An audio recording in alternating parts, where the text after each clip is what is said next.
ഞങ്ങൾ ഇതിനകത്ത് പുതിയ ആർട്ടിസ്റ്റുകളാണ്. അപ്പോൾ പുതിയൊരു പടത്തിലേക്ക് നമ്മൾ എൻട്രി ചെയ്യുന്ന സമയത്ത് അതിൻ്റെ എല്ലാ പ്രശ്നങ്ങളും ഉണ്ട്. എന്ന് പറഞ്ഞാൽ നമുക്ക് എല്ലാവരും നമ്മളെ കണ്ട് വിസിബിൾ ആയിട്ടുള്ള ആൾക്കാരൊന്നുമില്ല. പക്ഷെ ഇങ്ങനെ ഒരു പടം ഇറങ്ങുന്ന സമയത്ത് ആൾക്കാർ എങ്ങനെയായിരിക്കും എടുക്കും എന്നുള്ളൊരു സാധനമുണ്ട്. പക്ഷേ ഞങ്ങൾ ഇപ്പോഴത്തെ ഒരു തിയേറ്റർ എക്സ്പീരിയൻസ് വെച്ച് നോക്കുമ്പം ഇപ്പം നമുക്കറിയാം ലിജോ അങ്കമാലി പോലത്തെ ഒരു പടം കൊണ്ടുവന്നിട്ട് പുതിയ ആർട്ടിസ്റ്റിനെ കൊണ്ടുവന്നിട്ട് അത്ര വൻ ഹിറ്റ് അടിക്കുകയാണ്.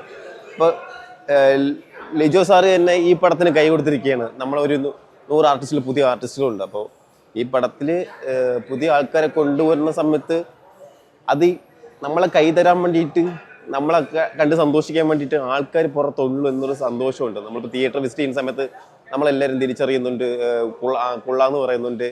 അപ്പോൾ അത് തന്നെയൊക്കെയാണ് നമ്മുടെ ഈ സിനിമ ചെയ്യുന്ന ഏറ്റവും വലിയ ഗുണമെന്ന് പറയുന്നത്. ഇപ്പോൾ തിയേറ്റർ എക്സ്പീരിയൻസ് ഇതിപ്പോൾ ഡാൻസ് പടം മാത്രമല്ല, ഇതിപ്പോൾ ഒരു ഫാമിലി, നമ്മൾ പോയ സ്ഥലത്തൊക്കെ ഫാമിലിയോടെയാണ് എല്ലാ ആൾക്കാരും വരുന്നത് കാണാൻ വേണ്ടി. അപ്പോൾ ഒരു 90s 80s പടം ആണെങ്കിൽ പോലും ചെറിയ കുട്ടികൾ പോലും ഇതിന് ഡാൻസ് കണ്ടിട്ട് ചോട് വയ്ക്കുന്നുണ്ട് നമ്മളെ പുറത്ത് വന്നിട്ട്.